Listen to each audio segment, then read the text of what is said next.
Sub register ఆఫీస్లో రిజిస్ట్రేషన్స్కు వచ్చినటువంటి public దగ్గర పెద్ద ఎత్తున లంచాలు తీసుకుంటూ ఉన్నారని చెప్పి సబ్ రిజిస్ట్రార్ గారు మరియు వారి సిబ్బంది లంచాలు వసూలు చేస్తున్నారని చెప్పి మాకున్నటువంటి సమాచారం మేరకు ఈరోజు సాయంత్రము నేను కడప జిల్లా డిఎస్పీ అయినటువంటి నేను మరియు మా అధికారులు సిబ్బంది పంచాయతీదారుల సమక్షంలో ఈరోజు సాయంత్రము మదనపల్లి సబ్ రిజిస్ట్రార్ ఆఫీస్లో అకస్మాత్తుగా తనిఖీలు నిర్వహించడం జరిగింది.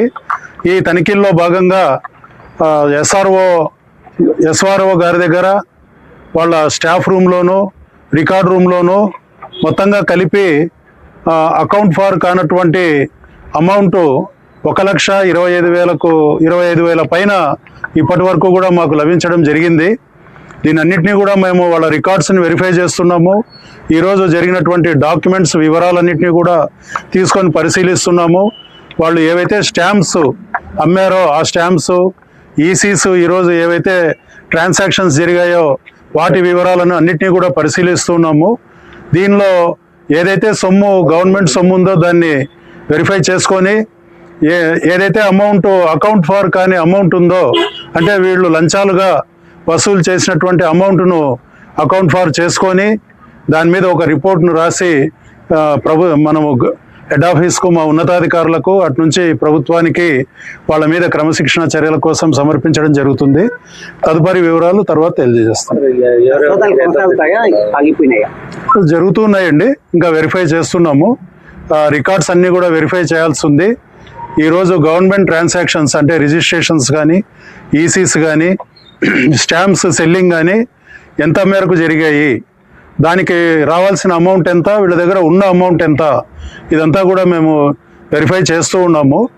ఇది ఇంకా కొంతసేపు జరిగే అవకాశం ఉంది. పగలగొట్టడం ఏం లేదండి, బీరువా ఓపెన్గానే ఉంది. అది ఎస్ఆర్ఓ గారి బీరువా. సో దానిలో ఆయన సమక్షంలోనే పంచాయతీదారుల సమక్షంలోనే ఓపెన్ చేయడం జరిగింది. ఆ బీరువాలో ప్రస్తుతానికి మనకు అక్కడ ఒక అకౌంట్ ఫార్ కానీ అమౌంట్ 20,000 దాకా దొరకడం జరిగింది. సో అన్నీ కూడా వెరిఫై చేస్తున్నాం కూలంకషంగా. అన్ని వివరాలు కూడా తర్వాత తెలియజేస్తాం. ఇప్పటికున్న వివరాలు అయితే ఇవి. మేమండి మేమంతా ఒకటే టీమే అండి, కడప ఏసీబీ టీము.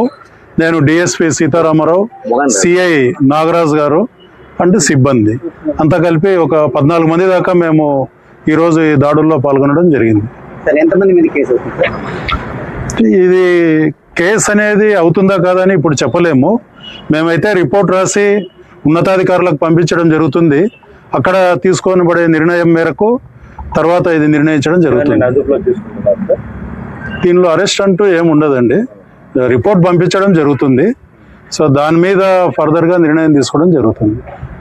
తర్వాత కడప మరియు అన్నమయ్య జిల్లా ప్రజలందరికీ కూడా కడప ఏసీబీ డిఎస్పీ అయిన నేను చేసే విజ్ఞప్తి ఏమంటే, ఏ శాఖకు చెందినటువంటి అధికారులైనా కూడా వారు మీకు చట్టబద్ధంగా మీకు ప్రభుత్వ పరంగా జరగాల్సినటువంటి పనులు ఏవైతే ఉన్నాయో ఆ పనులు చేయకుండా వాళ్ళు లంచం ఉన్నట్లయితే మీరు నా నంబర్ అయినటువంటి గవర్నమెంట్ నంబర్ అయినటువంటి 9440446191కు సంప్రదించి మీరు వ్యక్తిగతంగా నా దగ్గరికి కలిసి నాకు రిపోర్ట్ రాసిచ్చి 1064 మా టోల్ ఫ్రీ నంబర్ ఉంది, దాని ద్వారా కూడా మీరు కంప్లైంట్ చేయొచ్చు. ఆ విధంగా కంప్లైంట్ చేసిన తర్వాత మీరు పర్సనల్గా మమ్మల్ని కలిసి మాకు అర్జీ రాసిచ్చినట్లయితే తప్పకుండా అటువంటి అధికారుల మీద చర్య తీసుకొని వారిని రెడ్ హ్యాండెడ్గా పట్టుకోవడం జరుగుతుంది. వారి మీద చట్ట ప్రకారం చర్యలు తీసుకోవడం జరుగుతుంది.